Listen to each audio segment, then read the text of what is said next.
We are now past the halfway mark in this federal election, and CBC News is answering your questions in the lead up to April 28th. Jonathon Gatehouse is working with our CBC News fact-check team, and he's joining me now on the couch. Thank you so much for being here. Yeah, good morning, Chris. So we're getting all these questions in. I want to get right to it. Carmelo Piazzo is somebody who wrote in a question about the Bloc Québécois, and he is asking, can they win a federal election, and can their party leader become prime minister, or are they just a party that just concentrates on the province of Quebec, and how does it play with the rest of the provinces? Okay, this is a question that I have heard from a number of people long time. When you have a party that represents just one province, how is that fair, is a question that I've heard. What's the answer here, Jonathan? Well, listen, let's talk about the Bloc Québécois. And as the name suggests, it's all about Quebec, and it solely represents the interests of Quebecers.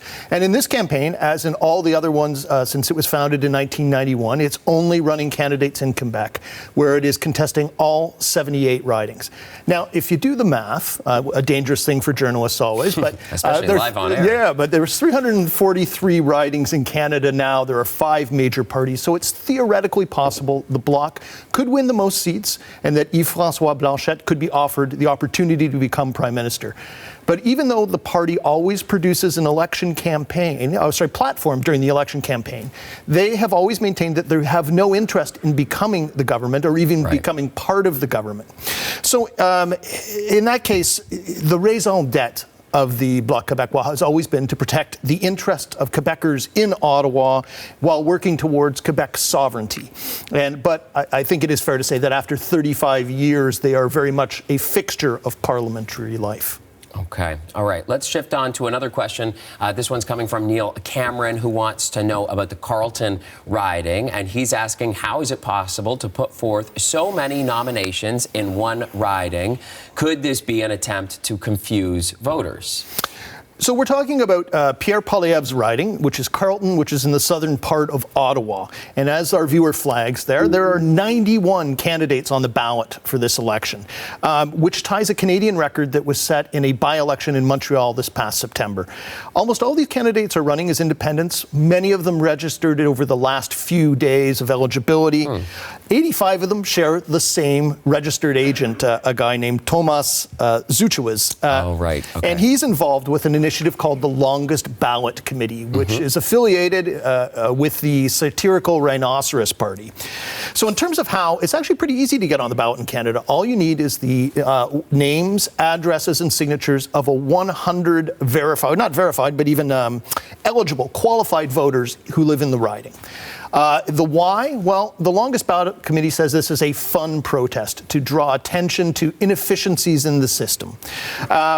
Will it sow confusion? Probably not. I mean, what we're talking about, Pierre Poilievre has pretty good name recognition. He has been the MP for this area since 2004 now. But what Elections Canada is warning is that the vast number of names on the ballot could delay the count on election night. Right, okay, and they're just trying to make a political statement at the end of the day. Okay, let's go to the last one here, Doris Gates, not particularly just about the election, kind of more about this tariff situation that we've been dealing with, and a lot of Canadians have questions about the tariff. So her question here is in 3 parts. Who's responsible to collect the tariffs? How are they accounted for? And where does the tariff money go before our government uses it? Walk us through the answer to that one. Yeah. So tariffs, like you have only a minute. No, all right, go. Speed round. Tariffs, like the retaliatory ones that have been enacted against the United States, are collected by the Canada Border Services Agency as goods cross the border. And in terms of these payments, like all payments to the federal government, they are made to the Receiver General of Canada. So the Receiver General of Canada is the government's accountant and the custodian of what is called the Consolidated General Revenue Fund. But what that actually means is that the Receiver General maintains the accounts for Ottawa. It also prepares the public accounts of Canada, which includes an audited annual statement of the government's finances. So in terms of the money, the government has pledged that every dollar collected from these retaliatory tariffs is going to go to help affected workers and businesses.